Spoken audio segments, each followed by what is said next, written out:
യെശയ്യാ പ്രവാചകൻ ഒരിക്കൽ പ്രവചിക്കുന്ന ഒരു ഭാഗം എഴുതിയിട്ടുണ്ട്. ആ ഭാഗം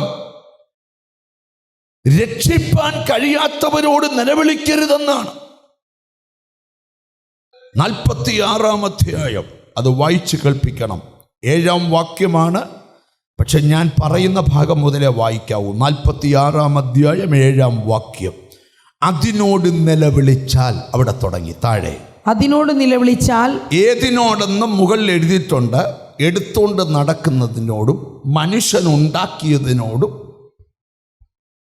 പരസ്യമായി വായിക്കണ്ട, പക്ഷേ മുകളിലത്തെ വാക്യം മനസ്സിലൊന്ന് വായിച്ച്. ഇപ്പൊ എത്ര പേര് ബൈബിള് വായിക്കുന്നതെന്നറിയാം. അതിനോട് നിലവിളിച്ചാൽ അത് ഉത്തരം പറയുന്നില്ല. അത് ഉത്തരം പറയുന്നില്ല. കഷ്ടത്തിൽ നിന്ന് രക്ഷിക്കുന്നതുമില്ല. നിന്റെ ധൈര്യം നിലവിളിച്ചാൽ ഉത്തരം പറയുന്ന ഒരാളോടാണ് എന്റെ നിലവിളി. നിന്റെ ദൈവം എവിടെയെന്ന് ജാതികൾ ചോദിക്കുന്നു. ഞങ്ങളുടെ ദൈവമോ സ്വർഗത്തിലുണ്ട്, അവൻ ഇഷ്ടമുള്ളതൊക്കെയും. അല്പം സങ്കടപ്പെട്ടെന്ന് കരുതി മനസ്സ് മടുക്കരുത്. നീ തോറ്റിട്ടില്ല, നീ തോക്കത്തുമില്ല. ഒന്നുകൂടെ ഉറപ്പിച്ച് പറയാം, നീ തോറ്റിട്ടില്ല, നീ ഒട്ട് തോക്കത്തുമില്ല. അവർ നിന്നോട് യുദ്ധം ചെയ്യും, പക്ഷേ അവർ നിന്നെ ജയിക്കത്തില്ല, നീ അവരെ ജയിക്കും. ശ്രദ്ധിച്ചേ, എന്നെ ശ്രദ്ധിച്ചേ. അവിടെ വായിക്കുകയാണ്, അതിനോട് നിലവിളിച്ചാൽ അത് ഉത്തരം പറയുന്നില്ല. ഏതിനോടൊന്ന് മുകളിലുണ്ട്, ഞാൻ വായിക്കുന്നില്ല, പക്ഷെ നിങ്ങൾ വായിക്കണം വീട്ടിൽ ചെന്ന്.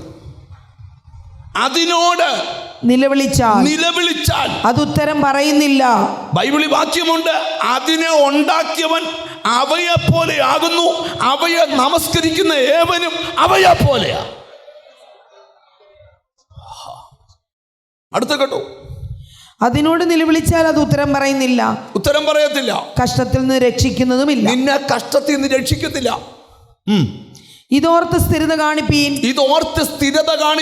ദ്രോഹികളെ ഇത് മനസ്സിലാക്കടാ. പണ്ടുള്ള പൂർവ്വകാര്യങ്ങളെ ഓർത്തുകൊള്ളുവീൻ.